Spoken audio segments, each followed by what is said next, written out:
We're live, Chair. Okay. Good evening, everyone, and welcome to the Planning Committee. I'm Councillor Susan Downing, Chair of the Committee.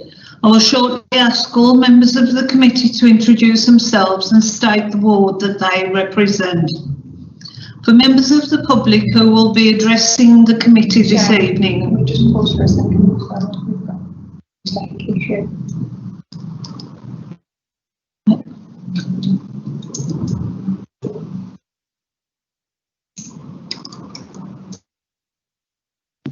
We've lost you, Chair. Yes, sorry about that. We were having a few technical issues, but they're sorted now. Thank you.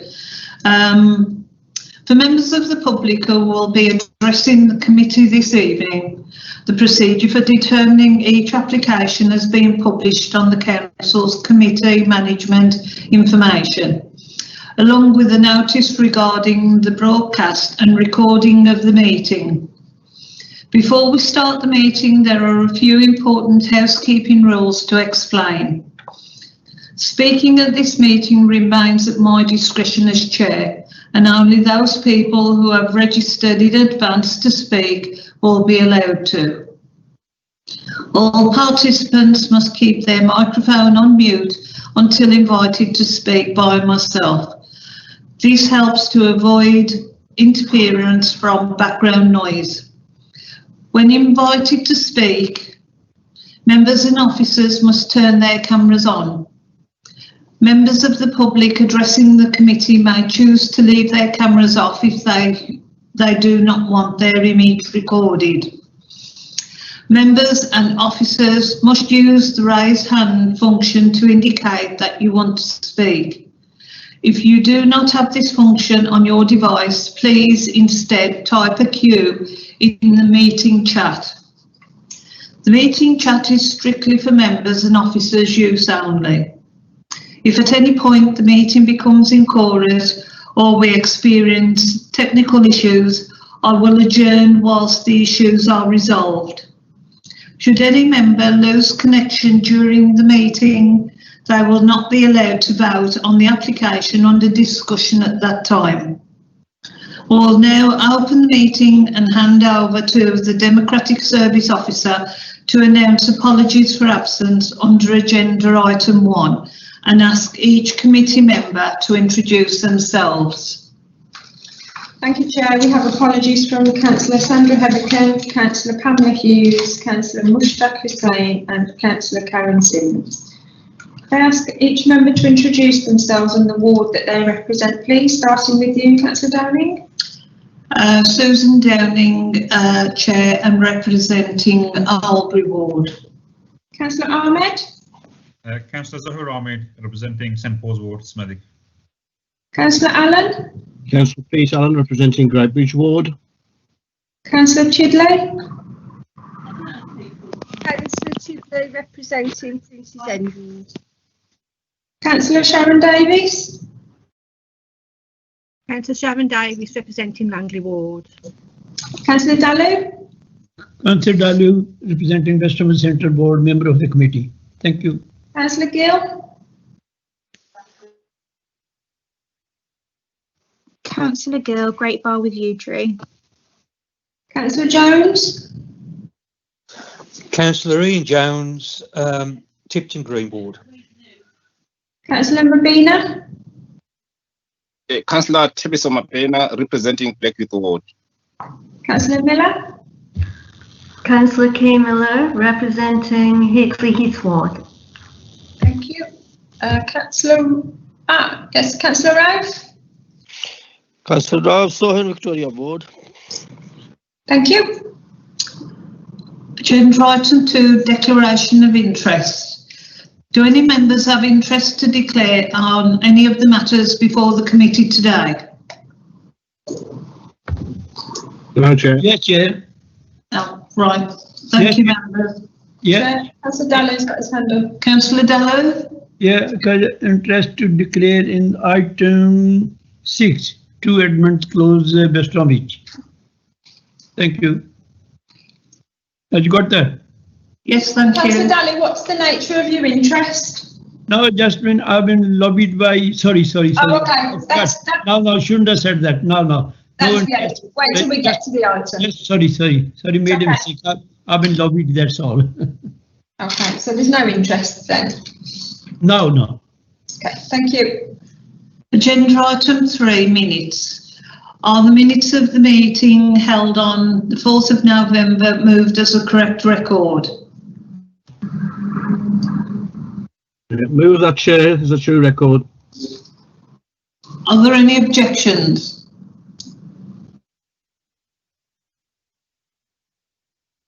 Take those as approved. Right, Councillor Allen, you've got your hand up. Yes, Chair, I actually moved those as a true record. Right, thank you. Councillor Donald. Seconded. Thank you, Councillor Allen and Councillor Dallow. Do I have the consensus of the committee that the minutes are an accurate record? I take it. Yes. Right, thank you. Agenda item 5, planning application DC/20/64469, retention of use as storage or distribution class B8 and small scale car repairs and servicing class B2, Old Waterworks Unit 12, Block B, Brunswick Park Trading Estate, Brunswick Park Road, Wednesbury. This has been withdrawn and is no longer for a decision. So, just for your information, members. Just for the purposes of the public watching the meeting, that's agenda item 9 that's been withdrawn. Right, that's agenda item 9, just for the members of the public. Agenda item 5, planning application DC/20/63920, proposed new 2-storey mosque with minaret and dome and community centre with wall and railings to the perimeter. Phase 1 would be built on land owned by the applicant, adjacent to the existing building. Phase 2 would be built on the site of the existing building, following demolition. Phase 3 would link phases 1 and 2 together. Excuse my pronunciation, Jami Masjid and Bangladeshi Islamic Centre, 10 to 13 Lewisham Road, Smethwick. Can members please indicate whether they have been lobbied on this application? No one, thank you. Councillor Ahmed? Yes, been lobbied. Right, thank you. By applicant or the objector? Applicant. Applicant. Thank you. John, do you have any updates on this report, please? Right, thank you, Chair. Good evening, members. The only update we have is just to inform members that we've had 3 further objections received from nearby residents. The objections really reiterate the concerns already listed within the officer's report, but in particular they make reference to the fear that this scheme as proposed is overdevelopment, and they're particularly worried about an increase in traffic. Thank you, Chair. Thank you. We have the applicant, Mr. Savan, present, and he will speak if required, along with his agent, Mr. Cox, who is registered to speak. Mr. Cox, would you like to speak? You have 5 minutes to do so. Thank you, Chair. I hope you can hear me clearly. Yes, we can. Thank you. The reasons for change needs to be covered, I think, first. The client quickly identified post-planning in 2014 that the original architect's scheme had inherent design issues which made the scheme undeliverable. Also, since the consent, the community centre with their own funds have purchased the land on the corner of Lewisham Road and Mafekin Road, a site which is allocated already for housing of approximately 2 units in your local plan. Our brief as their new architects was then to address the main issues. Design a scheme allowing for phased construction, better internal layout, and more appropriate materials, and delivering a building of reduced height. Putting the scheme in context with what you have previously approved, the original scheme approved covered 51% of the overall site, with a building over 3 stories, with a further 4th level on the top of the roof for plant. With the added land, we've now been able to deliver a scheme with a similar coverage of the same building footprint at 53% over the combined site, but reducing it to simply 2 floors, which in turn lowers the constructional cost and reduces the height. Much discussion has been made and had in terms of parking in peak times, and we see this as an opportunity to rein in the uses and putting control measures in place, working in a collaborative approach with Highways Department and the community centre and its users. Solutions and control measures have been put forward and agreed with Highways prior to this application, but we are willing to move further forward and implementing such controls sooner, as soon as phase 2 is completed, rather than at the end of a 12-month period. In respect of the deliverables against Sandwell's development plan, this is a facility that has flourished for 35 years now and has become the heart of the community.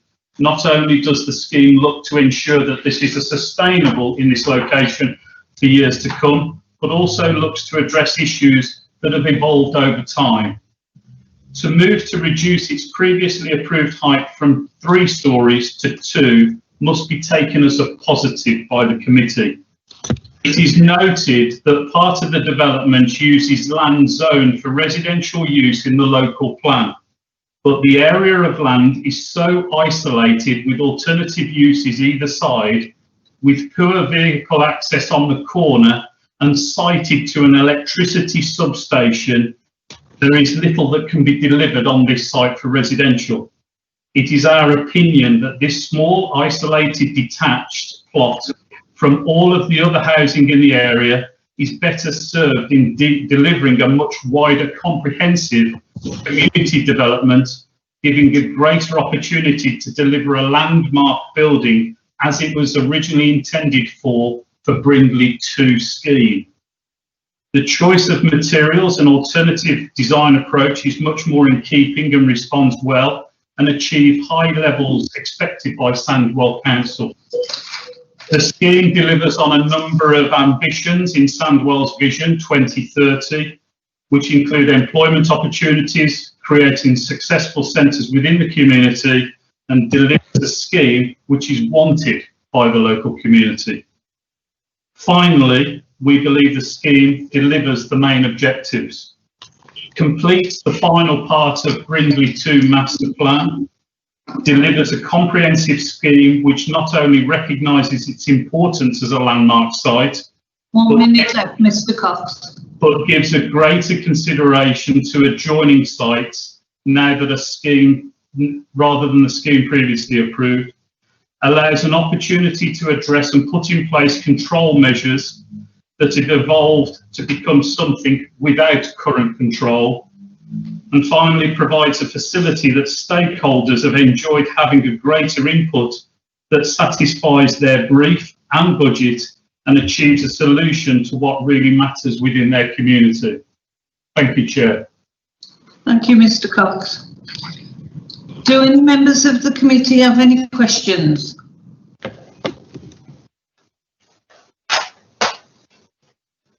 Any questions from committee? In that case, I've just, Councillor Allen. Yeah, this is one for Simon from Highways. We've obviously got within the recommendation a number of issues around the highways issues in terms of parking details, traffic management plan and travel plan. and an updated transport assessment, review of parking restrictions. There seems to be an awful lot of there that's dependent on highways activities, because we've had other issues around other mosques where Fridays are a nightmare. But we obviously have identified this, but what I'd like to see is when we're saying we're grant this subject to these conditions, when are we going to see these conditions? There should be a timeliness on this being put into the council before, or at what point in time of the project, because otherwise we're going to be in a difficult position that we've 3/4 of the way down and we don't like any of the plans or travel plans, and we don't like the travel management plan, we don't like the travel plan. Where does that leave us? So Simon, what can you tell us on that? As I understand, thank you, Chair, and I don't know whether John wanted to come in on that as well. As I understand it, there are 3 phases to this. We've asked for it, initially it was to be brought in at the end of all 3 phases. We've asked to be brought in on the end of the 2nd phase. In terms of there are a number of issues here, but we're quite happy there's enough on-street parking within easy walking distance. The issue we have, as we know, is everybody wants to park right close to the doors. So what we've worked with is to put some mitigating measures in place around the junction outside of the mosque to stop that parking happening, and there are traffic regulation as well. We're going to review those as well within 12 months of opening. We'd expect to see the travel plan as soon as possible, and hopefully that could be conditioned, John. We'd certainly like to see the mitigation measures as soon as possible, but certainly prior to opening of phase 2. And we haven't got an issue with the amount of parking, it's just the way we control the parking actually around the site to make sure it's safe. And that's what part of the management plan is as well, to make sure that people park where they should rather than where they shouldn't. John, I don't know whether you want to come in with that. Yeah, thank you, Simon. Chair, if I may, just to pick up on the points that Simon has made. Yeah, Councillor Allen, there is a lot around the traffic and highway side of things, but as my colleague has just alluded to, I think the bulk of it's just management, just making sure that the mosque, if approved, is a good neighbour and a considerate neighbour, and we feel that the conditions proposed do cover those issues. With all conditions as well, it can be a question of timing when we ask for the information. Some of the conditions that are proposed this evening, for example, we would need the information before the development commences. However, I think a lot of the issues around parking and travel plans and traffic management schemes, that's the sort of information that we would require before the use is actually commenced, before the buildings are brought into use, and that's where the conditions would be pitched, Councillor. Thank you. Johnny, just to respond to that, can we have that built into the recommendation that sort of says at the point at the end of phase 1 or at the end of phase 2 or pre-commencement, so that there is a clarity as to when they become active as conditions?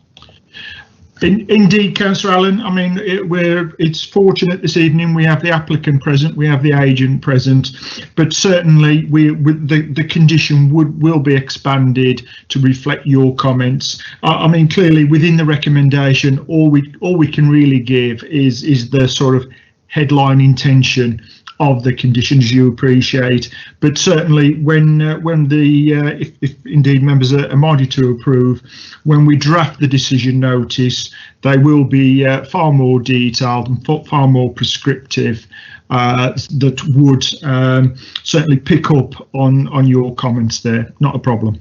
Thank you. Thank you, John. Thank you, John. Councillor Ahmed. Thank you, Chair. Just 2 questions, please. One to the applicants and one to our planning department, John. For the applicant, I just want to know, I mean, I'm a local councillor and the board has need to say that. That's the reason I've been lobbied. But overall, my question to the applicant is that the users of this mosque and the community centre, are they coming from far or do most of them live locally? Hello, committee, and thank you, Councillor Ahmed, for your question. Most of the people live around the facility, especially with the new houses that have been built. So overwhelming majority of people live around the mosque area and the community center area, and they don't need actually cars to get to the facility. Thank you. Chair, can I ask another question on that? Yes, carry on. If I'm right, there is another mosque, small mosque as well, other side, which people, local members use as well. So it is going to be split up anyway, if I'm right. Yeah. There is further down the road, a few hundred yards away. There is, and obviously, if we can manage the traffic properly, I think it'll be fine, because there are a lot of spaces around other roads that are vacant on Friday. The only obviously issue is around Friday prayers, and we'll manage that as best as we can, and we'll definitely committed to that to make sure it doesn't disturb the neighbours and there's no traffic problems. Thank you. Chair, can I ask further question to the John or? Yes, while you speak. Yeah. Thank you. Just regarding the recommendation, I'm just looking at one point. If I can look at it, it says no equipment, no amplified sound. Is that outside we're talking about, or inside, or at the bottom where it says conditions? Yeah, Councillor Ahmed, it would be in relation to external noise being picked up. We're just mindful of not causing any disturbance to the neighbours, the neighbouring residents. Inside, yes. Yeah. Outside, yeah. Okay, thank you. Yeah. Councillor Jones. Thank you. It's a question to the applicant and then to John after. I believe the applicant has advised that the size or the height of the building has been reduced from 3-storey to 2-storey. If I heard that correct from its previous considerations. And the question is to John. One of the objections was the height of the building, and I presume it now satisfies our officers' needs for it to be in keeping with the area. If I may, Chair, just to respond there, Councillor Jones, yes, there's been an awful lot of development in and around the application site, hasn't there, since the previous permission in 2014. Nonetheless, the aspiration was always for residential development in and around the site. That's come to fruition, and you're quite right. Yes, previously it was 3-storey by and large. It's 2-storey now, and we think that a 2-storey building would be far more in keeping with the surrounding area. I mean, my colleague's just getting up a sort of artist impression there, just to show you the context of the proposed development in relation to the adjoining development. There's a slight rise on the corner there, but it becomes a trade-off with trying to achieve something that's, as the agent alluded to, that becomes a landmark building on a prominent corner site there as well. So we feel we've achieved a good balance now in terms of design. Thank you. Councillor Allen. Thank you, Chair. Just a quick one, really, for the applicant. It's a big project. How long do they think this development's going to take? Obviously, the longer it takes, the more issues that may arise with the residents. Chair, can I step in? I'm the architect again.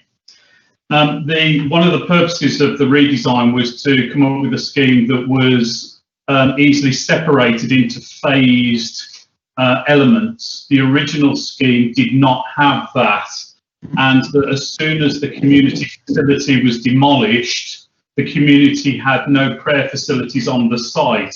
It would have taken the best part of 12 to 15 months to deliver the facility back.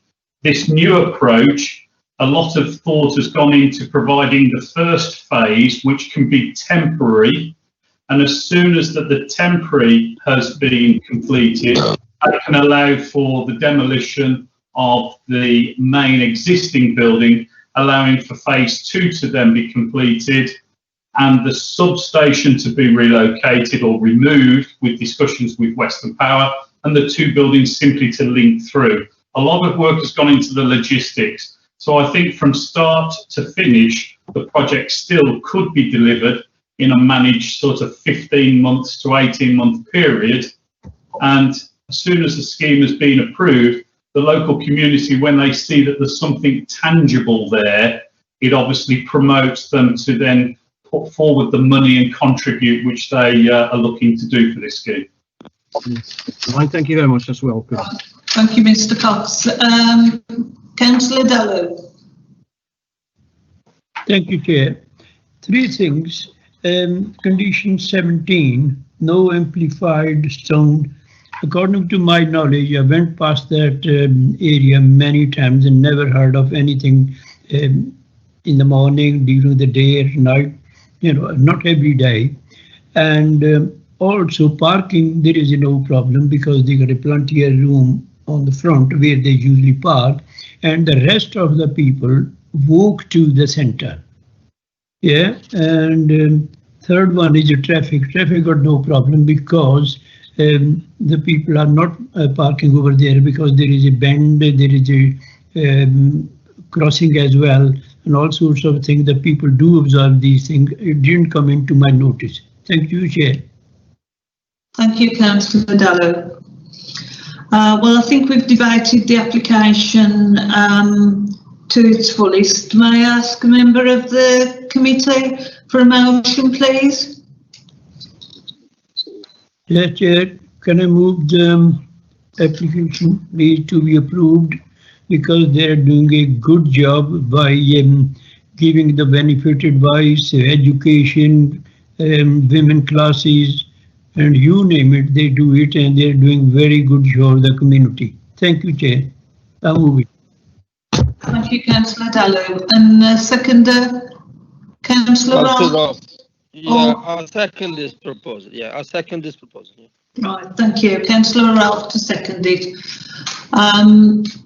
Stephanie will now go through the...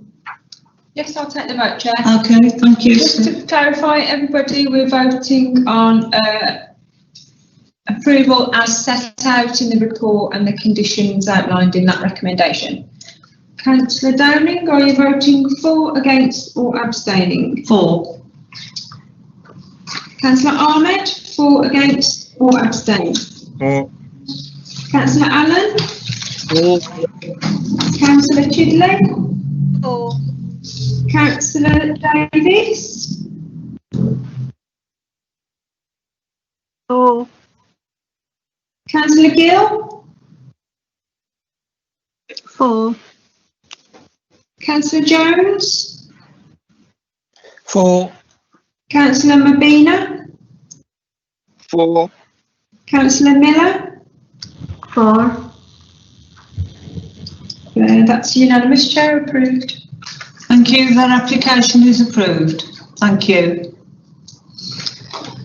I'll now go to agenda item 5. Planning application DC/20/64315. Proposed dormer bungalow, land at 43 Longleat, Grey Bar, Birmingham. Can any member please indicate whether they have been lobbied on this application?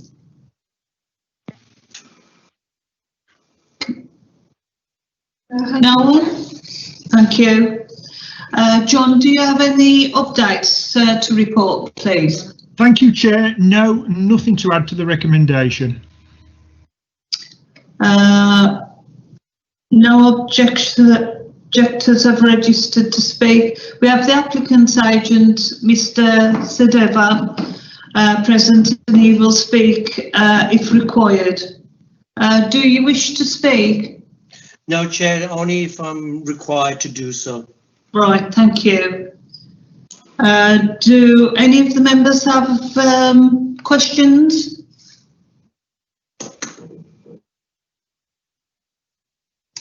And no questions? No hands up, Chair? No? In that case, then shall we now debate? Councillor Dallow. Councillor Dallow. Just if there is no debate, nobody ask any question, I move the report. Thank you, Chair. Thank you. In that case, I'll go to Stephanie to take the We vote. need a second, Chair. Councillor Allen's got his hand Oh, up. Councillor Allen, you have a question? Yeah, I'll second that, that we grant the permission as the recommendations are laid out. Right, thank you very much. Thank you. I'll take the vote then, Chair. Yeah. So it's approval, subject to the conditions outlined in the report. Councillor Downing, for, against or abstain? For. Councillor Ahmed? For. Councillor Chidley? For. Councillor Davis? For. Councillor Gill? For. Councillor Jones? For. Councillor Mabina? For. Councillor Miller? For. Councillor Rose? For. That's unanimous, Chair, that's approved.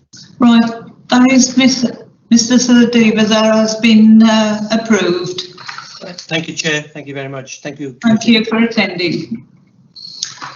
We now go on to agenda item 6, planning application DC/20/64426, proposed demolition of existing bungalow and proposed 4-bed detached house with associated car parking, 2 St Edmunds Close, West Bromwich. Can any members please indicate whether they have been lobbied on this occasion, on Yes, this application? Yes, Chair, I've been lobbied by the applicant. Thank you, Councillor. Thank you, Councillor Dallow. Okay. Right, thank you. John, do you have any updates to report, please? Thank you, Chair. No dates to report with this application. Right, there's no objectors have registered to speak. We have the applicant's agent, Mr. Sadeva. Is that how you pronounce it? I'm Yes. sorry if I... Yes, Chair, that's correct. You're Right. absolutely bang on. Right, thank you. Do you wish to speak? No, Chair, only if there's any questions. Okay, thank you. Do any members of the committee have any questions? No? No application, no debate on the application at all? May I ask a member of the committee then for a motion, please? Councillor Ahmed. Chair, can I remove the approval as it is recommended? Thank you. And a seconder? Councillor Allen? Councillor Allen, will you second that? Yes, yes, Chair, I'll second that, as the recommendations laid out in the papers. Right, and we hand over to Democratic Services to take the vote. Thank you, Chair. So it's approval as per the conditions set out in the published report. Are you voting for, against or abstaining? For. Councillor Chidley, for, against or abstaining? For.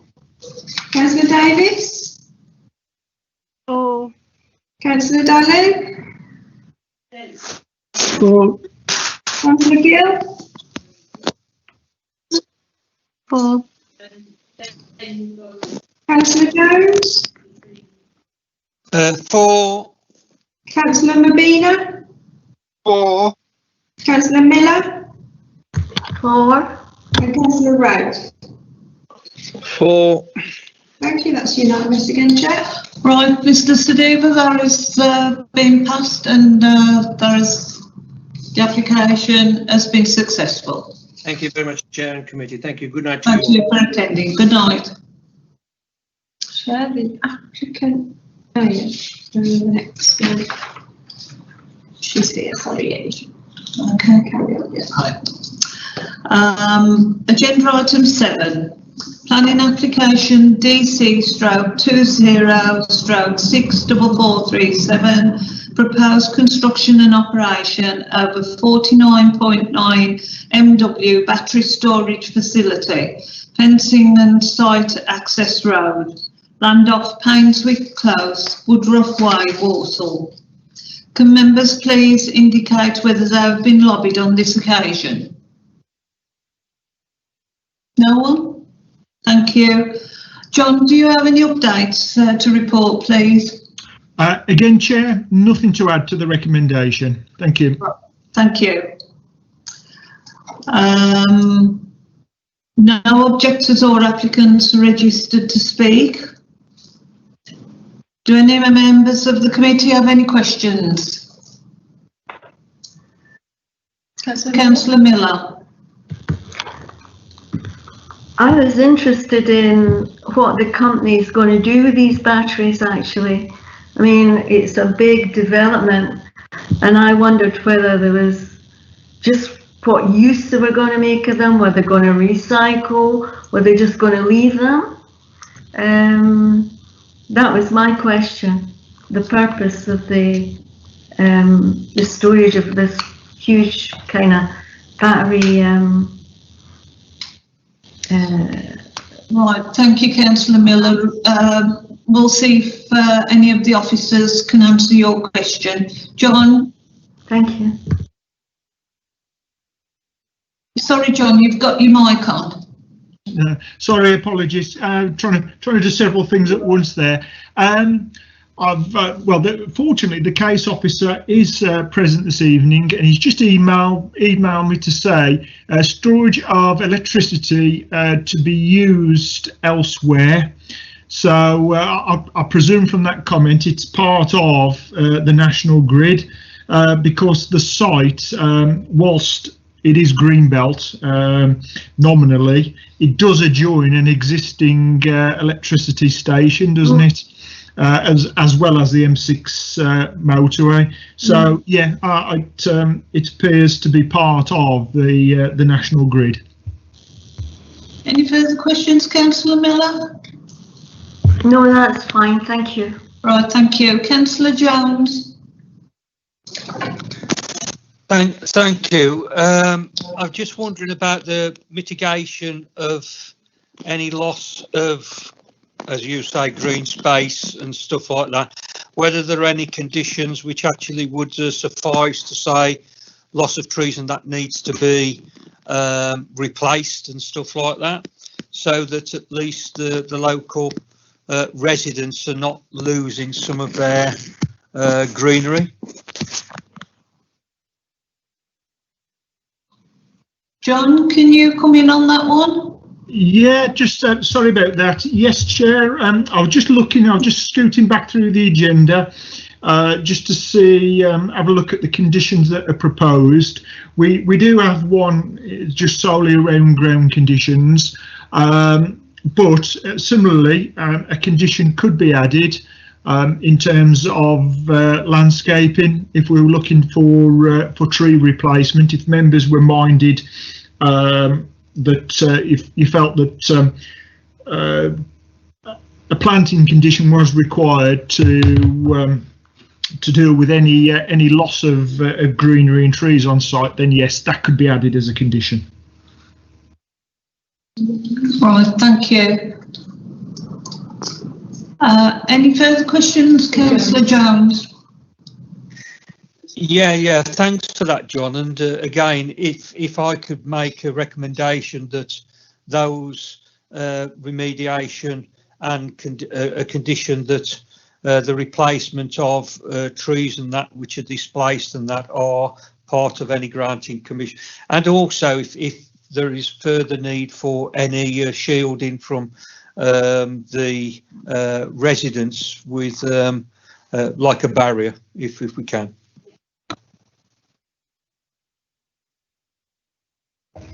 Chair, if I might just come in there, Councillor Jones, we can certainly look at that. I think the mitigation in this instance was that the site, the application site, is I suppose it is some distance away from the nearest properties, and it does adjoin an elevated section of M6 motorway and an existing electricity, quite an extensive electricity substation as well. But certainly that's something that we can look at. Thank you. May I ask a member of the committee for a motion, please, if there's no further... Oh, sorry, Councillor Miller, you have another question? Yeah, it's just about the road. It looks like there's a road that's been, is that a new road or is that exist already? I was thinking about with this additional facility in terms of the traffic in the kind of residential road that it's branching off. Right, Simon, can you come in on that one, please? Thank you. Yes, thank you, Chair. As I understand it, the link road is already there to the electrical substation site. We have a statement from the applicant that says once it's built and operational, the facility generates negligible vehicle trips to and from the site with no HGV trips at all, unless they will have to replace something. So there'll be, you know, once in a long while. So that's as much as we know, but we've got no concerns with that really. Choosing the existing access that's already there. That's fine, thank you. Thanks very much. Thank you, Simon. John, you want to come in? Yes, thank you, Chair. Just picking up on Simon's point, and just to confirm that you perhaps would have seen Councillor Millar from the aerial photograph that my colleague just put up on the screen. It is an existing road. There is no new road that's being built, so it is all existing. Mainly because it largely services the existing substation site next to the application site. Okay, thank you. Thank you. Thank you. Are there no further questions? No, in that case, may I ask a member of the committee for a motion, please? Move the minutes, please. Move the application, please, be approved. With the addition of the landscaping and residence barrier. Yes, please, Chair. Thank you. Thank you. John, did you want to come back in? Yes, sorry, Chair. Yeah, just for clarity, I'm not quite sure what is meant by a residence barrier. As I say, if the concern is one of a visual nature, I think a good, robust landscaping scheme could perhaps address both issues. Partly the issue that Councillor Jones raised about the loss of any greenery, but secondly, a suitable landscaping scheme in itself would act as a barrier. So I would suggest to members that both those concerns could be rolled up into that one condition relating to landscaping and added to the recommendation. Right, okay. So the recommendation is as laid down with an additional addition of landscaping scheme. Chair, we haven't got a second. Nobody second. Can I have a seconder, please? All right, Chair, I second that. Councillor Ahmed. Okay, we'll go over to Stephanie for the vote. Are you voting for, against, or abstaining? For.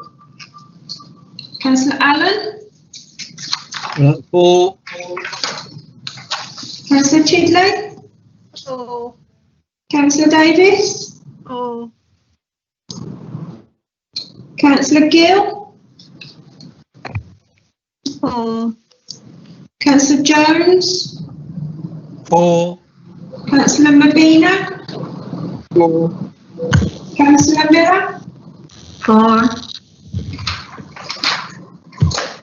And Councillor Rowe? For. That's unanimous, Chair, that's approved. The application is approved. Thank you, committee. Now to agenda item 8, planning application DC stroke 20/64453, retention of use from dwelling housing class C3 to residential institution class C2. 1 to 9, the Albury Fire Station, May Street, sorry, not the Albury, 1 to 9, the old fire station, May Street, Craiglie Heath. Can members please indicate whether you've been lobbied on this application? No one been lobbied? Thank you. John, do you have any updates to report, please? Yes, thank you, Chair. I have 3 updates. They are within the table papers, members, but just to sort of summarise. Firstly, we've had a request from Councillor Shackleton to defer the application. She says that residents are concerned and want more details about the management of the site. The second update is a very similar request from a governor at Reddell Hill Primary School, again for the same reasons, want a deferment, concerns around the management of the site. And the final update is that we've had in the last day or so further supporting information from the applicant, just giving some headline information about the clients who are housed at the site. Thank you, Chair. Thank you, John. We do have Mrs. Pritchard has registered to speak on behalf of objectors. Mrs. Pritchard, do you wish to speak? Are you there, Mrs. Pritchard? She is in the meeting, yeah, she's on mute. Mrs. Pritchard, you're on mute. We can't hear you. Mute now. Can you hear me now? We can hear you now, yes, thank you. You have 5 minutes to speak. Okay, yeah. Right. I'd like to state, first of all, that I'm here to represent all of the residents of Church Street as a whole. We feel that both the council and local residents have been misled from the very beginning regarding the intended use of this building.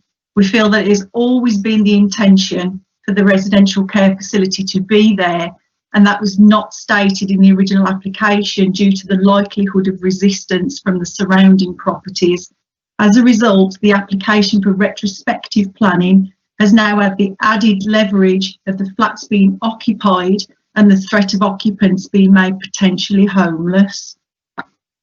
There has been a profound negative effect on the homes within closest proximity, i.e. Church Street, with our small community no longer feeling safe and protected by the law. Our children have had to witness scenes that they should not have been exposed to, and many have to walk unaccompanied without an adult past the premises to get to local schools and high schools. The stories now appeared in the local press and social media, which again has brought negative and very unwanted attention to our area. We've also now learned that concerns have been raised by governors of local schools, along with our local councillors.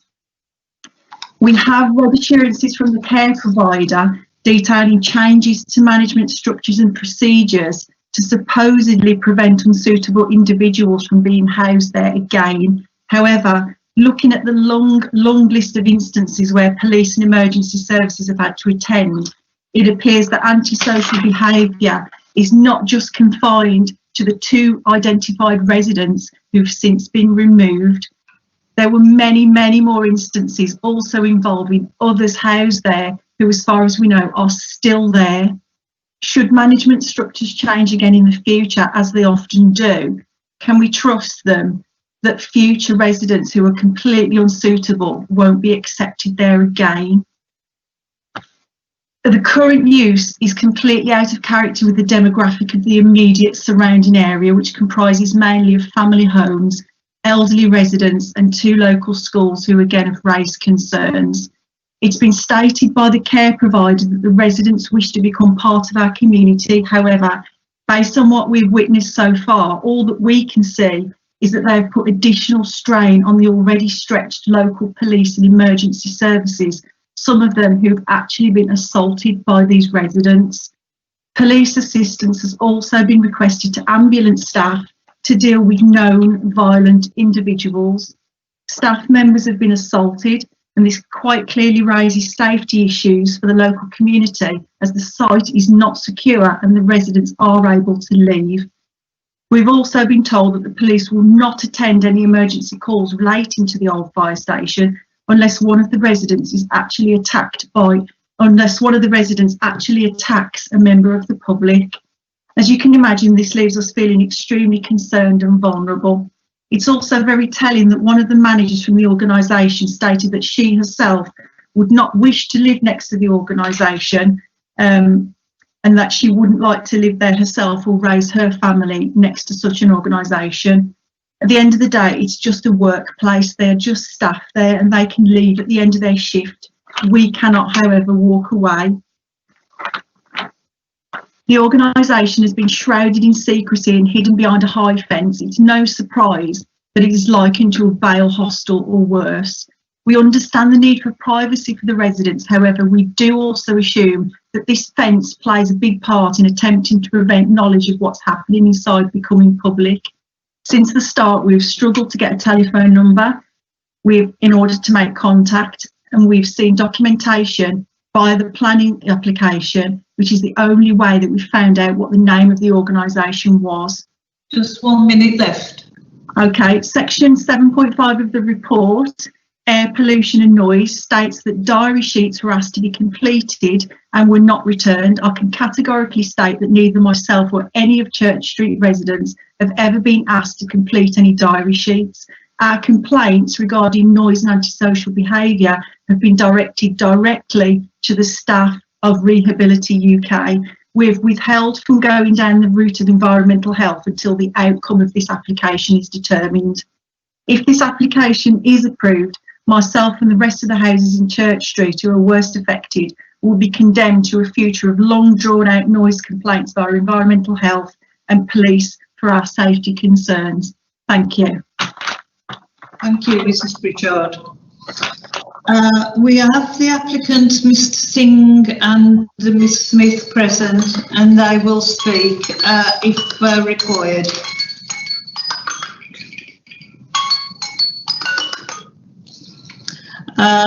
Mr. Singh, would you like to speak?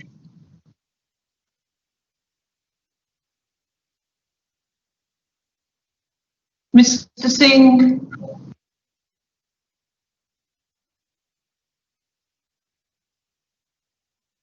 We've got Christina Pash.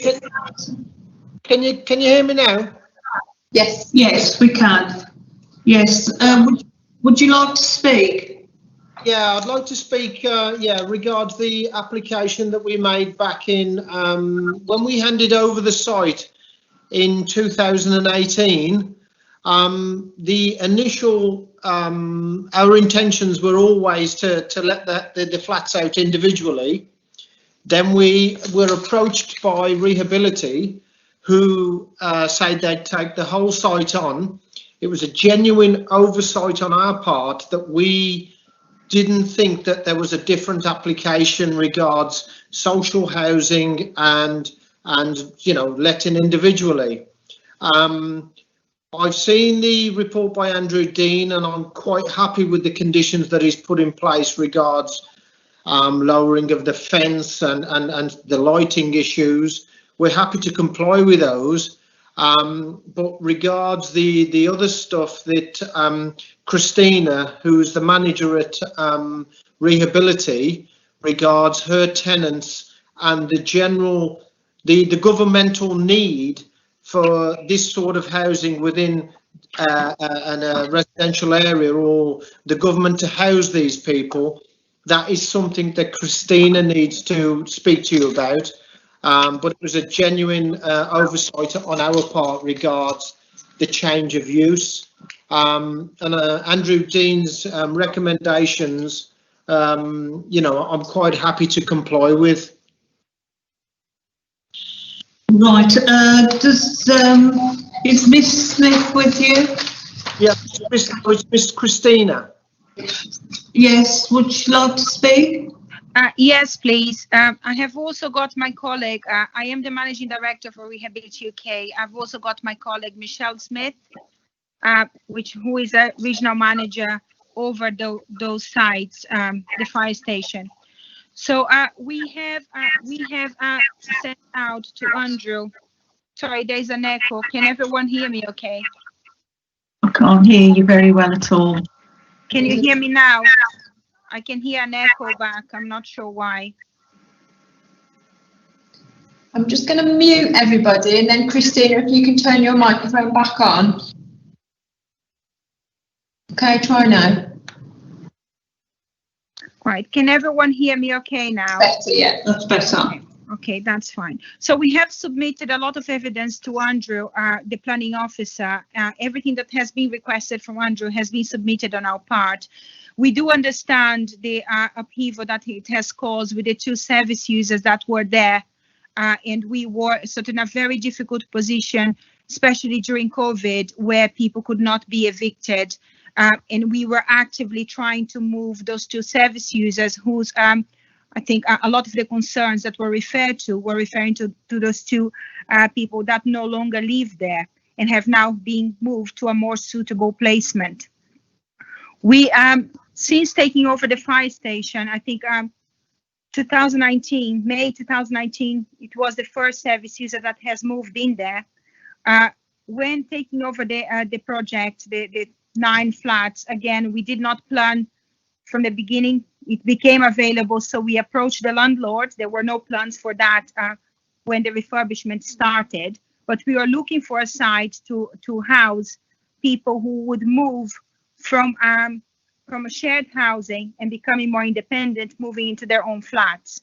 And we have done that successfully with many people and many other of our schemes. And I believe that a lot of the service users that are in the fire station, they can contribute to the community. We have had some setbacks with a couple of people who no longer live there. And I would like to offer that reassurance to the neighbors and actually meet the neighbors to offer that reassurance in person. We also have got the care home over the road, which is also managed by us, Trinity House. We have never had any issues in terms of management abilities or in terms of an organizational management. So I am very confident that the processes that we have got in place following the review of the exclusion, criteria for the service, where just 1 minute left. 1 minute left. So where we no longer accept people with a history of self-harm or suicide or history of alcohol and substance abuse, and we have no offenders in there and no criminals living in there as it has been suggested. I believe that with all those changes, we can make that a very successful service that can be integrated with the local community. So I'm very happy to meet the residents and offer people that reassurance myself and get the service users who live there, the tenants who live there, to meet the residents as well. Right, thank you very much. Do any members of the committee have any questions? Councillor Allen. Christina, who sources your clients? The clients are referred to us through the social services or through an NHS. So we go through an assessment process. Is that property inspected and managed by the Quality Care Commission? No. The property is not a residential care home. It's a supported living service. We are regulated by CQC. Therefore, CQC monitors our registered office. The property in itself is not monitored. The care that they receive is monitored, but not the property, because that's a property where people have got a tenancy. It's not a care home. It's not like a care home over the roads that we have got there that CQC goes in to inspect. But CQC does inspect people in that property that receive regulated activity. Yeah, how do you manage the security of that premises? Because obviously we've heard from the residents that there have been lots of issues, and you'd say you've dealt with a couple of them. Residents, how do you manage the security? There have been lots of issues with particular residents, particular service user or tenants that were there, and that we have had several meetings prior to them moving out. We were liaising with the police on a regular basis. We have held meetings with the police on a regular basis, and there was a plan in place for those specific service users, as well as liaising with the ambulance service. So we were aware of those service users. The commissioners and the council were aware of those service users, and so was the police. and so was the emergency services. So for everyone that lives there, everyone that lives at the fire station requires an element of care. So the care is tailored to that person's needs. Those two people, although when they moved in, the management was going well, the mental health deteriorated. It was in an unfortunate time in the middle of a pandemic where people could not be evicted. But also, I have to remind everyone that those people living in there, they hold a tenancy. For example, antisocial behavior, that's in breach of their tenancy, and they can lose their tenancy themselves if they do not stick to it. So I just want to remind everyone, it's not a care home, it's a supported living service. So tenants living there, they have their own tenancy and they receive a package of care from us. Okay, thank you. No problem. Councillor Dallo. Thank you, Chair. Thank you, Chair. It's been heard that you received the complaints. If the answer is yes, how many, how often? That's question one. And the second is, staff has been attacked. There is only two questions I would like you to answer, please. Okay, in regards to the complaints, sorry, I didn't quite get the questions. Are you asking me the number of complaints that we have received, or I didn't understand your question? Yeah, the number of complaints you have received and how often. If answer is yes, how often? Okay, I'm going to ask Michelle to answer the first question in terms of complaints, because she would be the one receiving the complaints, as I am over the whole organization. In regards to staff being attacked, we have had incidents with those two service users that I'm talking about in terms of aggression. And I can reassure everyone that our staff receive all the training in order to disengage with aggression in in the last resort, depending everyone's package of care is to contact either the crisis team or the emergency services. So in terms of training, staff are fully equipped in that sense. Of course, we would never want our staff to put themselves in danger. So when the situation is not managed, that the police, the emergency services we have to engage with them. So in terms of that, does that answer your question? Your second question? Thank you, Chair. Okay, I'm gonna ask Michelle to talk about the complaints. So Michelle. Carry on. Michelle, can you hear me? The regularity of complaints? Yeah. I am not aware of many complaints being received directly, but Right. In that case, then, Councillor Dallo. We can hear you now, yeah. Yes, we can hear you now. You can hear me. Sorry, my battery was running low. I had to plug in. The complaints that I've been made aware of there was one in, I got sent it directly from the police, and that was raised in July. I sent a response back to Nicola Rock from the police in July, offering to actually go and speak to people in person. I didn't want to send a generic letter out to all of the residents that live in the area because I didn't feel that was appropriate. But I did send that response back to Nicola Rock. And then there was a further complaint, which was in September when there was another incident. Prior to that was my predecessors, and I'm not sure of how many complaints they would have received from the neighbours and if that was passed up the chain. However, since we've been in post, myself and my deputy, any complaints we deal with, and on the day when the one came through in September, we responded directly with the manager coming straight over to the service and actually meeting with the residents themselves. So that's all I'm aware of at the current time. At the moment, the service is quite settled and there aren't any ongoing complaints or issues there. Right, thank you. Councillor Miller, you have questions. Councillor Miller? I don't have my hand up, Sue. You did have, not to worry. I'll go to Councillor Gill then. She has a question. Hi, I've got a question for Christina. So you have a history of violent service users which are causing antisocial behaviour within the area. What measures do you have in place to stop this from occurring again? Right. For those two service users, once things like that happen, we would go through an eviction process. We were very tied up in the middle of a pandemic, especially for those two when, I'm sure most of you would have known that there were no evictions allowed at that time. We have also raised a lot of concerns with the funding authority and also with the Sandwell authority, asking for support in find a more suitable placement for those two service users. So for violent service users, is the same process. We would engage with the crisis team, we would engage with social services, we would engage with the police if that's required. But again, in there all stems from an assessment and from how those needs are met, how those needs of the service users they are met.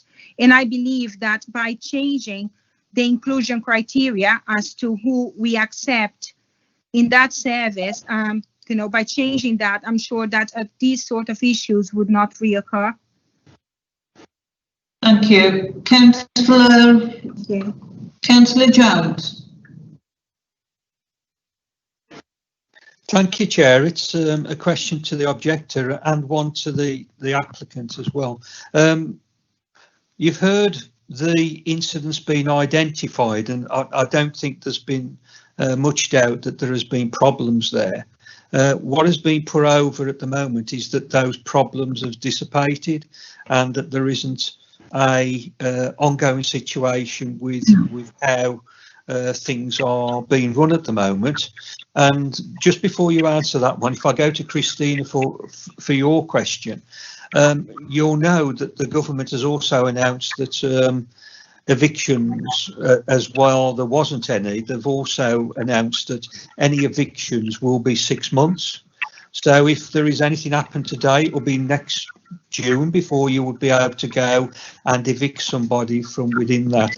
And I also note that whilst you run out of Kingsbury House in West Bromwich, and it would have been helpful if the residents in the area who've only just found out recently that have known the ethos of the organisation and how it helps and supports people in the community. But the worrying thing is, and again for John, if this is happening on a regular basis and this is retrospective, what rights do we have as a committee to actually refuse this application? So if the objector can go first, that'd be good. Thank you. Yeah, thank you. Just with regards to there not being any complaints ongoing at the moment, our complaints are escalated quite considerably during the summer warmer months. At the moment, with it being, we don't have residents congregating outside, so we don't have the issue with the loud music currently, but we are expecting that to resume again in the warmer months when people obviously start to spend more time outside. Apparently, structures have been put in place to try and reduce the amount of antisocial behaviour. We can only hope that that's being controlled at the moment, but we really are expecting this to start escalating again once the summer months and once the residents start using the outside spaces more. Thank you. Okay. Thank you. And Christina? Your microphone is still on, Christine. Sorry about that. In terms of evictions, yeah, I'm very aware of that. We don't have any service users there at the moment that cause any concerns to me in terms of thinking whether they would actually ended up being evicted.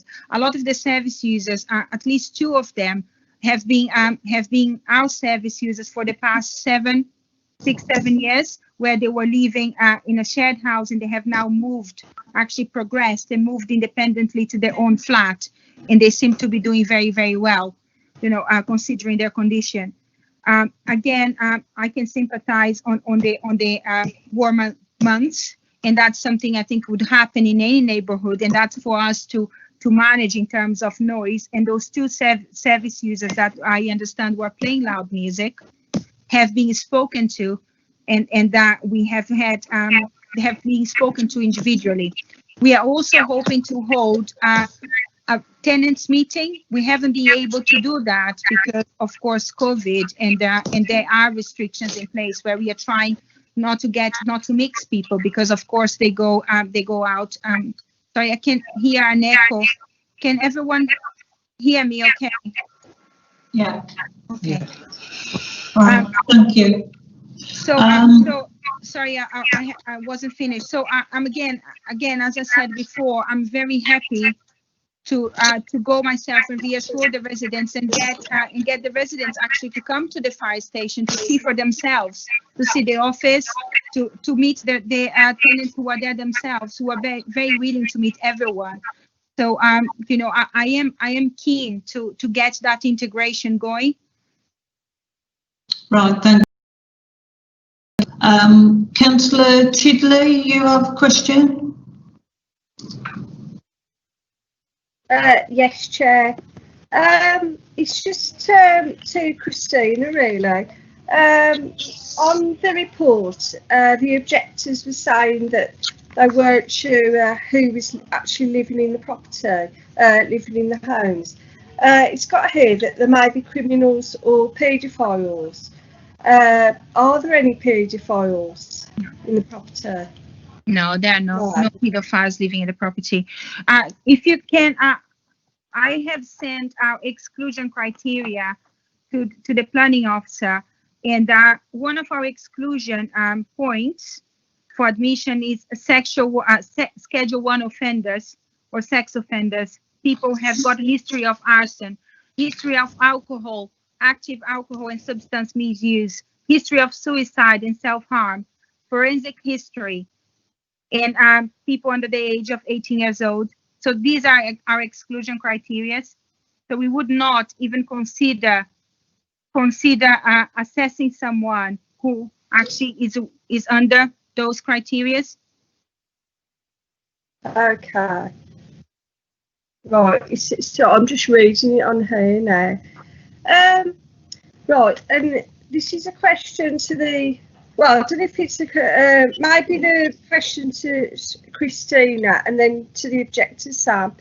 It's mentioned here that there's loud music and drugs. Christina, was that relating to the two people that you've removed? Mm-hmm. It is. Because it's saying the smell of drugs. So I'm taking that's marijuana, isn't it? Sorry, are you asking me if the incidents with loud music is with the people who have gone from there? Yes. Yes. As far as I am aware, the incident with loud music, again, the complaints did not come to me directly or to Michelle. No. As far as I am aware, the incident with loud music is one of our existing tenants who have been spoken to and reminded of a tenancy agreement. Right. So with drugs, I have not been made aware of any drug use within the property. So we have no concerns, and there's no one in the property who is actively using drugs, as far as I am aware. Okay. So the question to the objector then, Sam, is there continual loud music? Is there still the smell of marijuana? Sam? Well, can everyone hear me, by the way? Yes. Can you hear me? Yes. Hello? Hello? You can hear me? We can hear you. Okay. With regards to the loud music, like I stated earlier, because it's the months, the particular resident who was playing and has continually played the loud music is actually what I believe to be flat number 4. And again, like I said, because it's almost, he doesn't agree to the marijuana. Yes, then as the wider community is becoming aware of the issues, we have had people approach us saying that they've seen people standing outside the front of the property on Main Street openly smoking marijuana. Now, we don't know, and I cannot confirm or deny whether it was a member of staff or a resident. I'm hoping it was neither, because either would be quite upsetting and quite detrimental to our area. But again, yeah, these do seem issue to raise its head as the warmer months come. Thank you. Right. Okay. So, yeah, there is a slight audio problem, I must admit. Right, Christina, so you've heard from Sam there that they've seen people smoking marijuana. Well, what can you do to assure that this doesn't happen again? You're on mute, Christina. Sorry about that. As Sam said, she's not sure whether it's one of her residents or a member of staff or a member of the public. But I am not aware of any of our residents or staff, for that matter, smoking marijuana on site. But again, if it's something that's raised with me or raised with Michelle, we would actually address. But Michelle, by nodding, has anything been raised with you or concerns being brought up to you about this or the management on the site?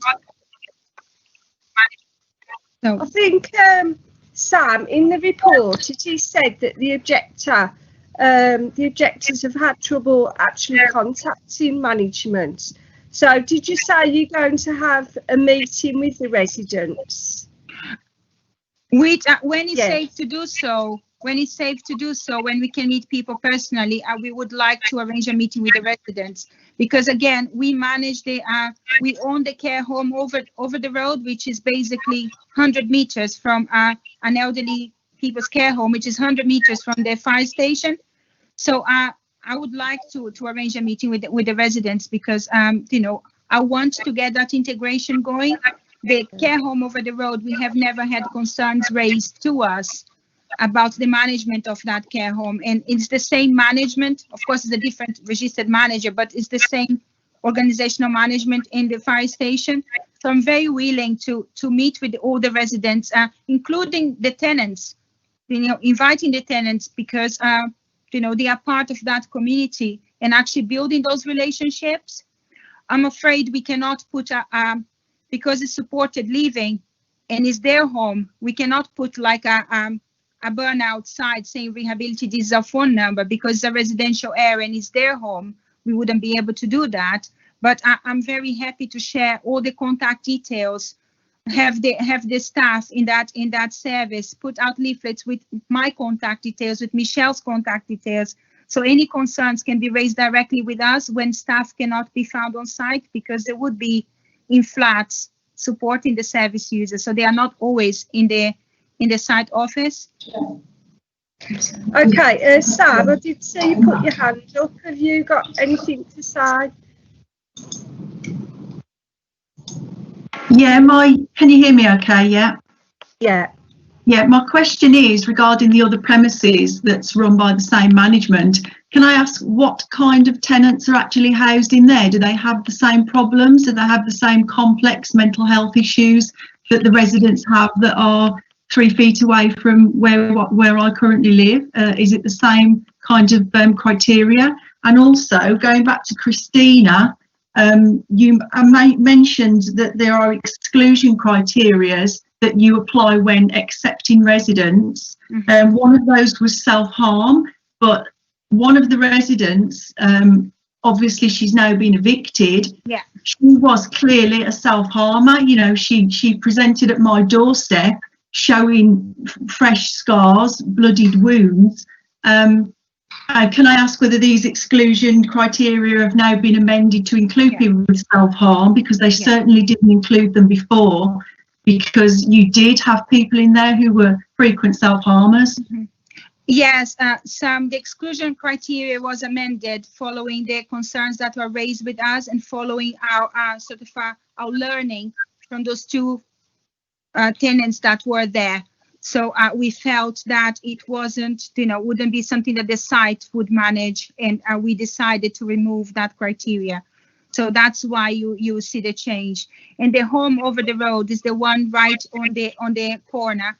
That is elderly care home. So people there do live with dementia. They do live with other physical or mental health conditions. And the criteria for those residents in there has not changed for the last 3, 4, 5 years. So there have been no changes to that home. Okay, can I just add one more thing with regards to that? Quickly, because you're not allowed to, you've had your 5 minutes. Okay, it will be very quick. It's just councillor questions. Yeah, the question was put to me, but so I would like to just respond quickly back to Christina. Just like to say that the care of the elderly and the problems that you would experience with care of the elderly are very different to the problems that you will experience with care of the mental, the people with mental health issues. The elderly aren't going to be causing, loud music noise complaints. The elderly aren't going to be playing football out on the yard, on a concrete yard.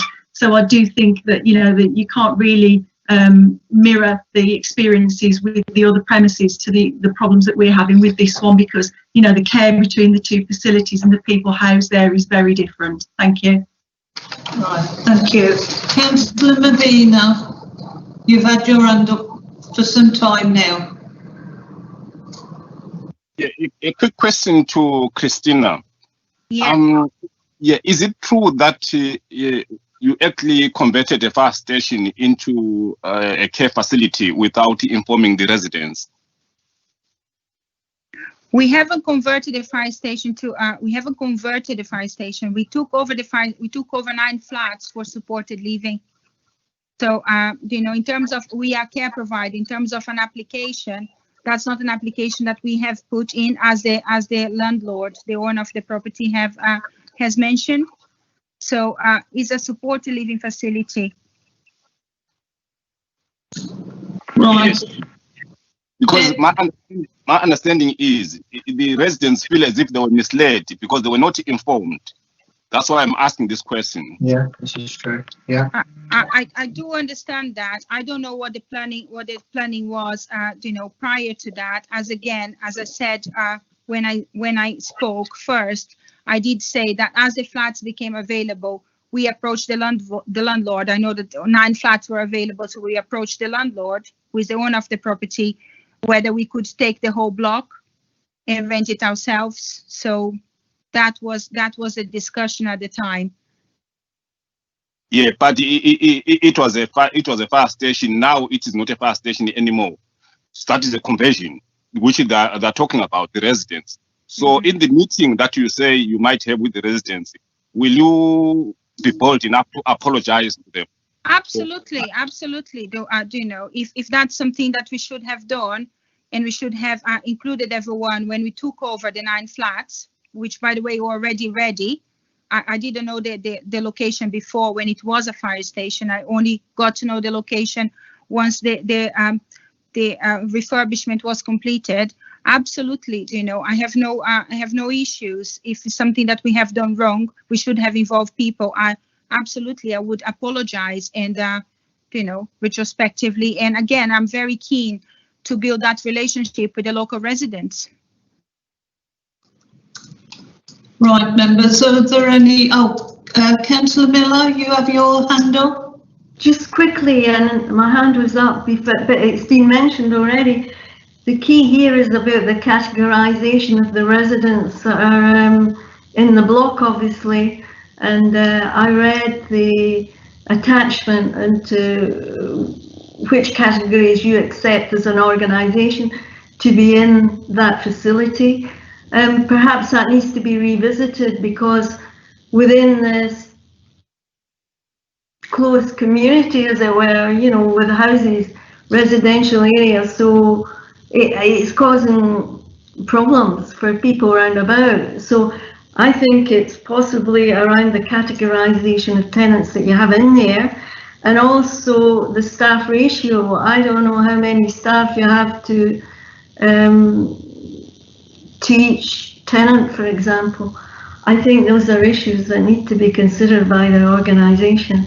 Yeah, absolutely. We have, following those complaints and following the incidents we have had, we have already visited the conditions of people who will be living at the fire station. That has been updated and sent to the officer who was overseeing the application, to the contact officer that was overseeing the application. So that has already been done. But again, like any other care provider, we continue to learn. And if we encounter anything else, we will regularly review that. So we are very confident that with the exclusions we have made, the neighbors will feel more reassured that similar incidents will not reoccur. Right. In regards to Thanks very much. There are recommendations in there that says about the site management plan, and it's something that is required, and we are very happy to provide all of that and all the information that's required of us. Thank you very much. Councillor Dallow, is it a question that's already been covered? If it has, no, just a little correction. Plan history point 4.1, third paragraph, it should be disused fire station, not discussed fire station. Thank you. Right, thank you. Right, I think we've, Councillor Chidley, a quick one, please. Yeah, I was just reading the report regarding highways concerns that the actual carers are not using the grounds to park the vehicles, the parking on May Street and Church Street. Could this be addressed, Christina? Yeah, absolutely. We have already spoken to all of the carers, and we have addressed that with the carers who are now opening the gates and then closing the gates overnight. I think for security, Michelle can confirm that herself, because this is her staff group. Yes, the staff now parking in the site. We have monitored, and there are 2 cars that regularly park outside. One's a white car, and there's another one that's a black car, and they are not the staff's cars. All of the staff car now are on the site, on the car park. So the other 2 cars do not belong to the staff, because I regularly monitor it. Right. Okay. Thank you.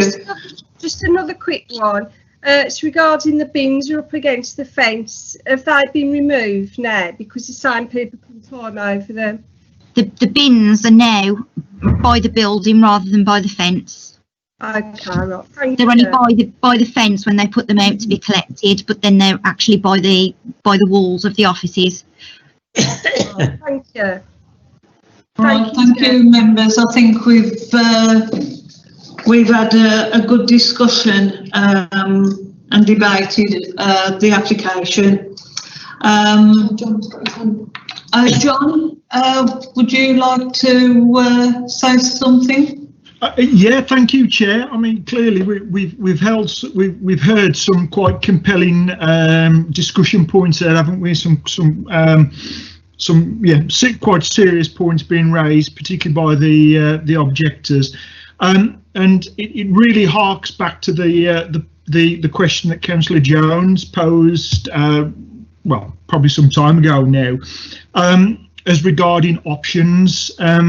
As I see it from a planning perspective, we probably have 3 options with this application. I mean, firstly, just to pick up on the discussion this evening, that there has been quite extensive discussion about the occupiers of the flats. Unfortunately, through the planning system, we can't control who actually resides in the flats. It's an impossible condition to try and enforce and to police from a planning perspective. We can't do that. We're looking in the rounds. We're looking at the principle of the use on site.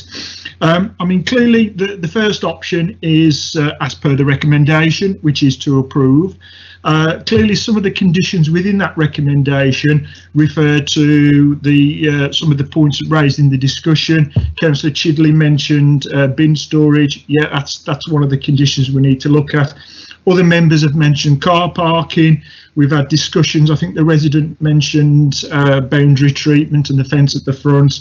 And again, these are points that the case officer has tried to pick up as part of the recommendation. So that's the first thing. Clearly, we could, it's within members' gift to refuse the application. The application, if that was the case, clearly we would have to use planning related reasons. As I say, we can't use the occupiers of the flats directly as a reason for refusal. It's something that's just beyond the scope of planning. So we can't use that. I mean, clearly, well, fear of crime, shall I say, as a summary, has been well, it's probably a fair summary, I think, of the discussion and debate that's taken place. A third option, again, for something for members to consider, would be the possibility of a temporary use. Now, this or a temporary permission, I should say.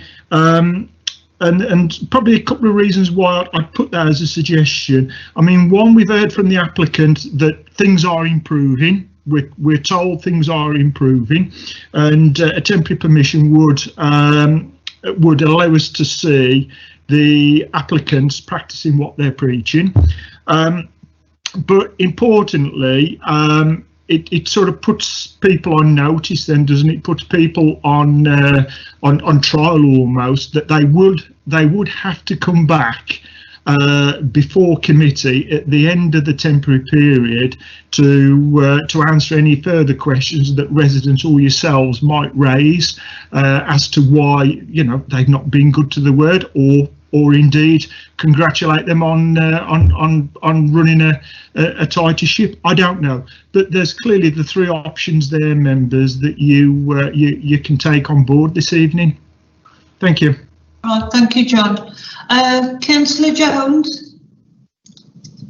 Yes, Chair. I'll listen to John's summary. I think there's a fourth option where we can defer the application, but I'll be guided by John's assessment and that, so that the residents and the local community can actually get together, like the offer has been made by Christina and that, so that people understand what the organisation's about, and look at the safeguards that the residents are trying to get in place. So I'll take on board everything John says about using planning, but maybe a safer bet is to defer, and then for that then to be meetings with the residents and the local members to discuss exactly what's being proposed, and so everybody's singing from the same tune and they all know what the establishment is trying to deliver. John, would you like to come back on that? John's view on that. Councillor Jones, thank you, Chair. Councillor Jones, that's eminently feasible option. It can be done. I mean, it is at the behest of the applicant. If the applicant is willing and happy to engage with residents, to engage with local members, as you suggested there, then yes, we you know, it is again within your gift to defer the application with a view to try and get it back before committee in January, if possible, if indeed the time allows, you know, meaningful meetings to be held. I really think it's a question that the applicant needs to answer. Right. In that case, then I think we've come to all the questions, the end of the questions. At the moment, the application is for retention of use of dwelling houses to residential institution. Can I have a recommendation for that? We need to vote on that before we can do a new recommendation. Is that correct, sir? No, we can just have a... We can just go a new... For the committees. recommendation you'd like to put forward? Councillor Allen? Yeah, I've listened with interest to what's been said, but by deferring it will not change the planning application. It's there. It'll be the same planning application, and they'll have had a chat, and the residents will either be happy or they won't be happy. So it'll come back to us.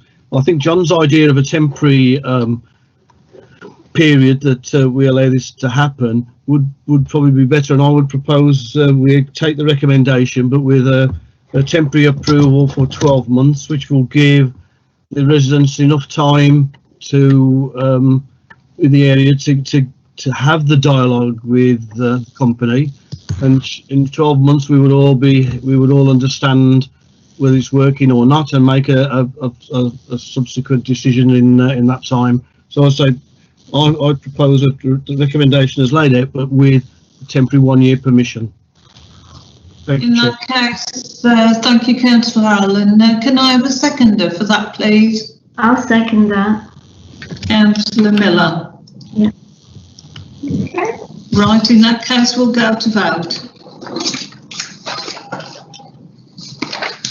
Thank you, Chair. So it's approval for a temporary period of 12 months, subject to the conditions outlined in the recommendation that we're voting on. Councillor Downing, for, against or abstain? For. Councillor Ahmed? For. Councillor Chidley? For. Councillor Davis? For. Councillor Dallow? For. Councillor Gill? For. Councillor Jones? Yeah, I'll go with that. For. Councillor Mabina? For. And Councillor Rowe? For. That's unanimous, Chair, so that's approved for a temporary period of 12 months. Right, thank you very much.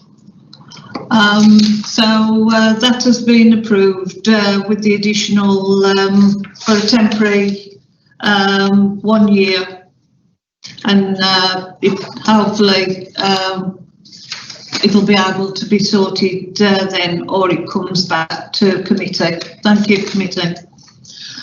Right, we move on now to agenda item 10. Planning application DC/20/64611, proposed erection of 24 dwellings together with associated parking and landscaping. Site of former Thimbermill Public House, 174 Thimbermill Road, Smethwick. Can members please indicate whether they've been lobbied on this application? Councillor Ralph? No, I think it's just got to No. Councillor Ralph, have you been lobbied on this application? No. No, right. In that case, no one's been lobbied. Right. John, do you have any updates on this one? Right, yeah, thank you, Chair. No, nothing to add to the recommendation. Thank you. Mr. Sharples has registered to speak on behalf of objectors. Are you there, Mr. Sharples? Yes, I am, and I'm not representing anybody but myself and my wife, for clarity, Madam Chair. Right, okay. In that case, you have 5 minutes. Thank you very much indeed. First of all, I must point out that I am not against the redevelopment of the site. I welcome the fact that it's going to be affordable housing. I want that on record.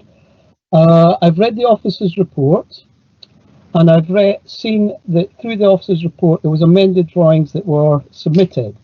I was not aware of the amended drawings or an energy report, which I flagged up until last night when the planning officer kindly sent this through to me. I've reviewed the drawings. While they address a number of the concerns that I have raised, it still leaves with one or two significant issues that I believe impacts negatively how this scheme sits within the confines of Timbermill Road, Pargeter Road and Norman Road. I'm surprised that the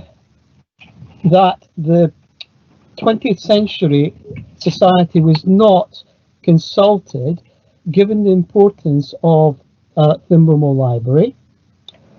I'm concerned that although they say, and it's reported within the officer's report, that the scheme takes up the architectural language of the vicinity, I'm afraid if you know the locality, it does not, which is very, very disappointing. And that's one of the key issues that I have.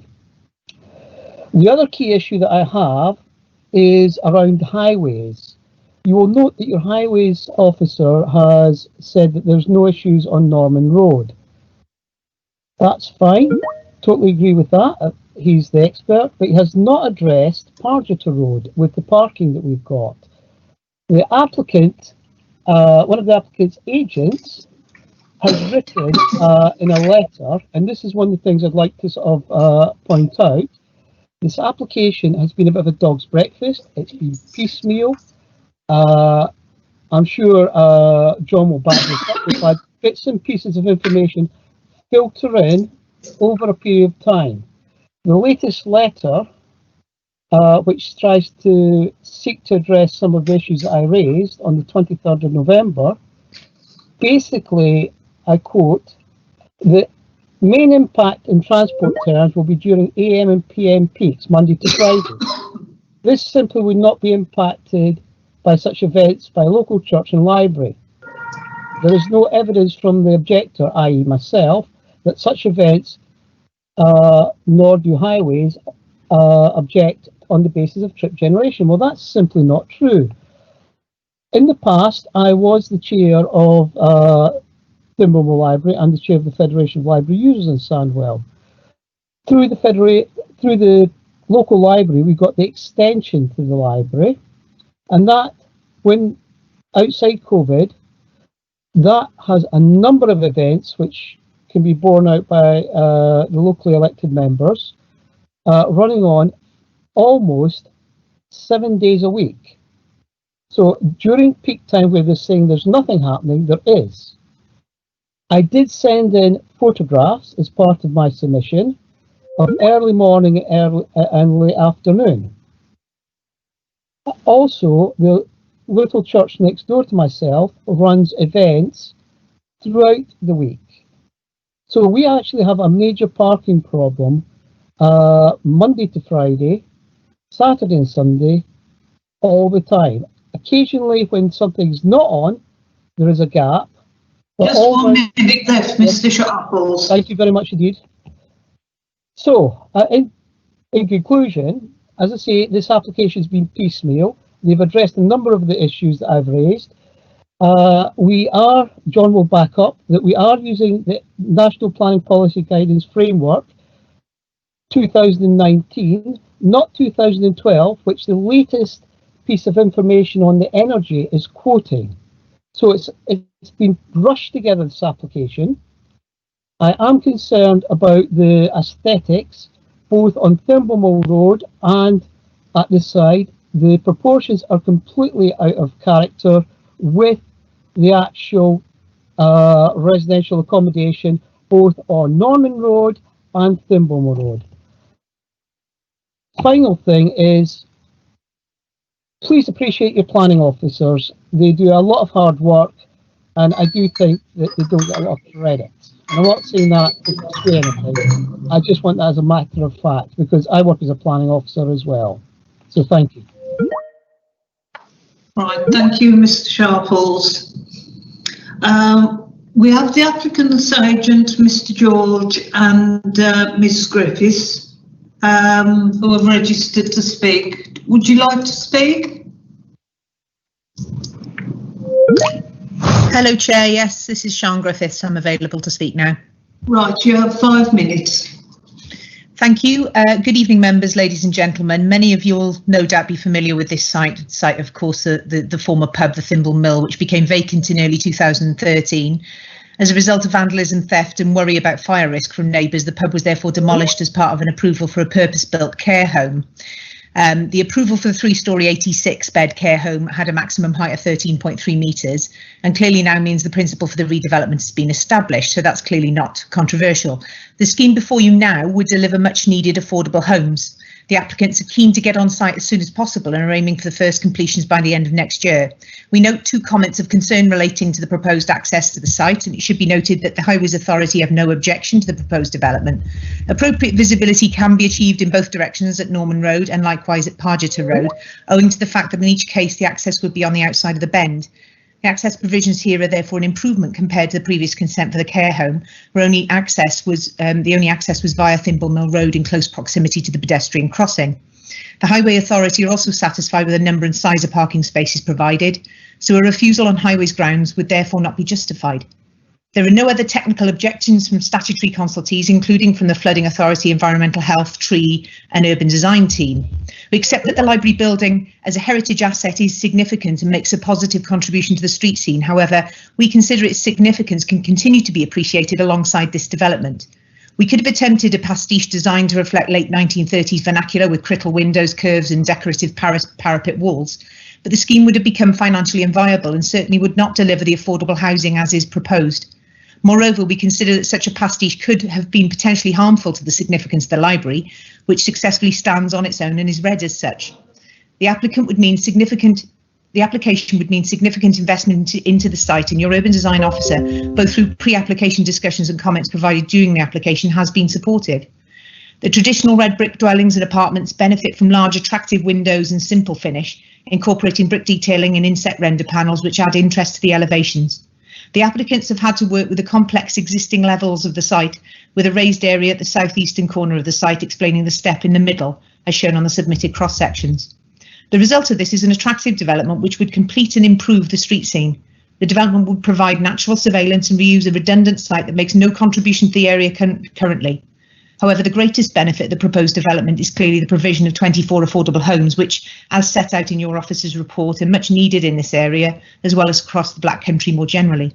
The proposed development accords with the development plan and other material considerations we consider, and we therefore respectfully urge the committee to approve this application in line with your officer's recommendation. Thank you for your time. Thank you, Ms Griffiths. Right, in that case then we'll go to questions. Do any members of the committee have any questions for the applicant or the objector?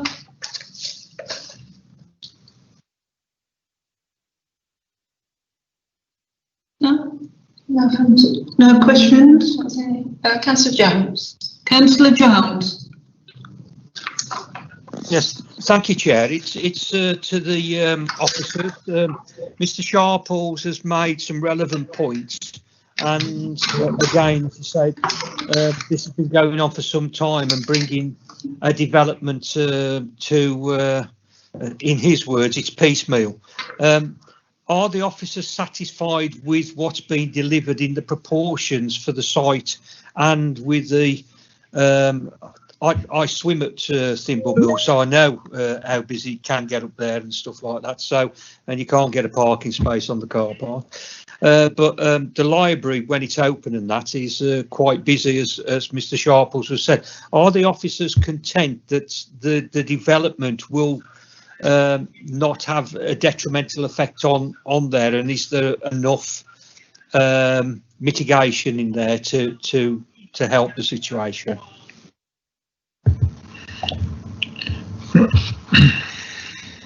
Simon? John, would you like to answer that one? Yeah, Chair, if I may come in there first. Yes, yeah, it is a high density scheme, but we feel it works. It does meet within the standards of our residential design guide. urban design colleagues have raised no objections to it. Highways are content, subject to conditions, and Mr. Sharples has been quite correct. The relationship to the library was something that we did look long and hard at as well. But you'll see from the picture that's on the screens now, you see the context of the library. It really is a sort of mixed bag of development in and around it. I mean, that's not to say that this scheme should be detracting from the library. We don't think it does, but I'm sure my colleague Mr. Chadwick can comment further, particularly on the highway side of things. But certainly from a planning perspective, we do feel it works.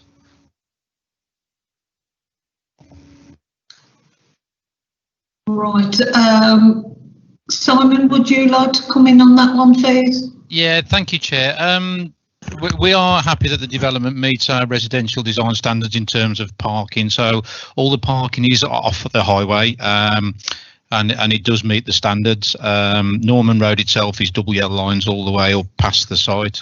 Thimble Mill Road is protected by the zigzags all the way in front of the site for the crossing, and then there are double yellow lines around the junction of Pargeter Road, and the properties served off Pargeter Road are actually served off a little parking court off highway. So we are quite happy there is enough parking off the roads to deal with development. So right, thank you, Simon. Any further? Councillor Miller. Hiya, I live near here. I live near this site. For me, it's the density. I think in my mind I've got 24 kind of, what is it? I can't remember the actual amounts of 3-bedroom, 2-bedroom, and then the block of 6 flats. And it looks very nice on the plan, but I know the kind of size of that plot, and it even looks big in that aerial view we've seen there. But it seems to me it's possibly, John's just referred to density. I think that's really what I'm kind of questioning. And also another question is for social housing, which is great, but who would be the landlord in relation to the kind of letting of that site? If that's outside planning, I guess. But for me, it's the density. Yeah, I wonder if you could come back. Thank you, John. Would you like to answer that one? Yes, I said.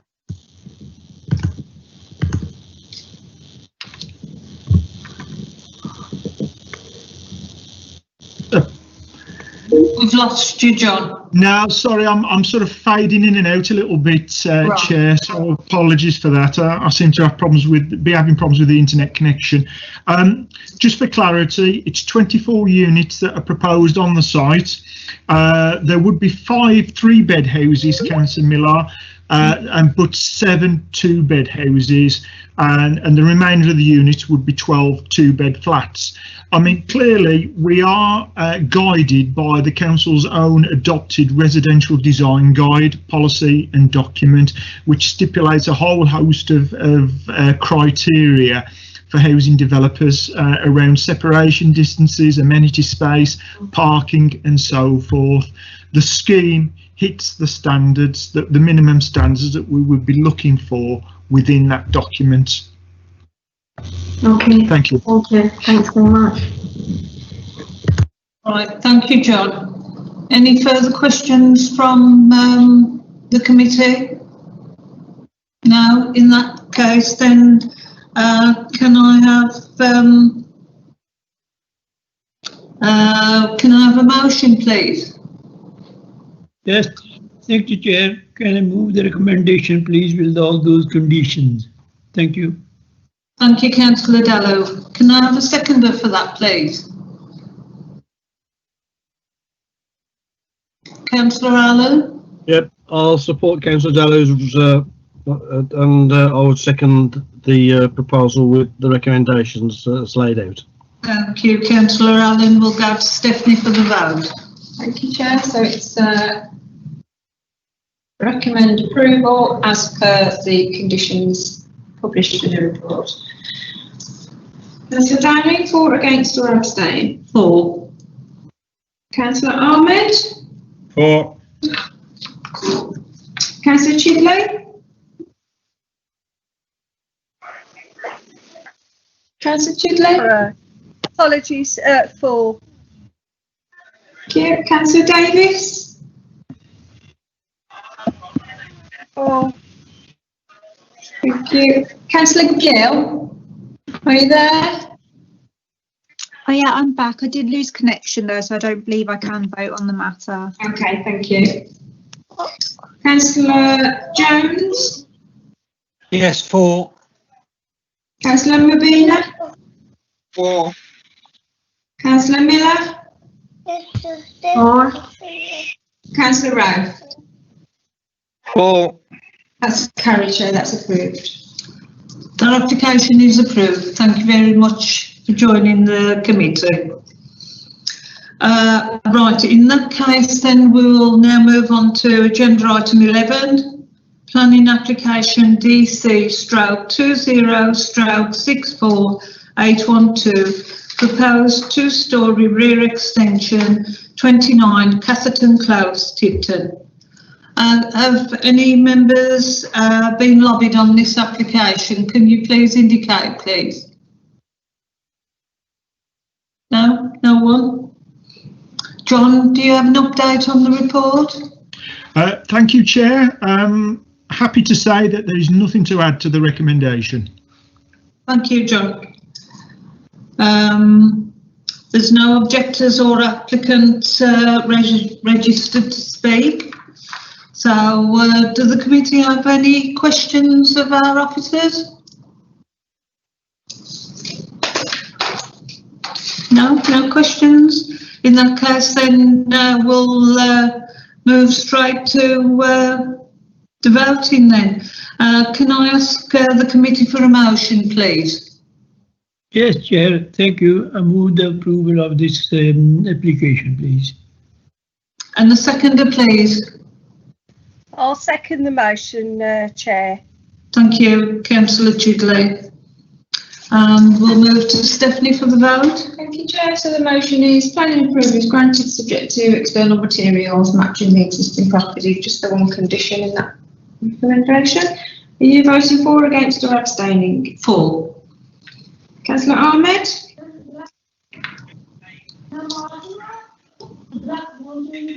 Councillor Ahmed, are you there? For. Thank you. Councillor Allen? For. Councillor Davis? Councillor Gill? For. Councillor Jones? For. Councillor Mabina? For. Councillor Miller? For. And Councillor Rowe? For. That's unanimous, Chair. Approved. Thank you. That application is approved. We go to agenda item 12, applications determined under powers delegated to the Director of Generation and Growth. This report is for noting the setting out the decisions taken by officers since the committee last met under delegated powers. And I'd like to pass on the thanks to the officers for all their hard work in doing that. And agenda item 3, decisions of the Planning Inspectorate. This report is for noting and informs the committee of the outcome of appeals that have been made to the Planning Inspectorate by applicants who were unhappy with the committee's decision to refuse planning permission. And there was just the one, and that was refused, dismissed. In that case, then, committee, I'd like to thank you all for attending. I'd like to wish you all a Merry Christmas and a happy and safe New Year, and look forward to seeing you all in the new year. And I end this meeting. Thank you very much for attending. Thank you all. Thank you. Thank you. Everybody. Happy Christmas, Happy New Year. Happy Christmas.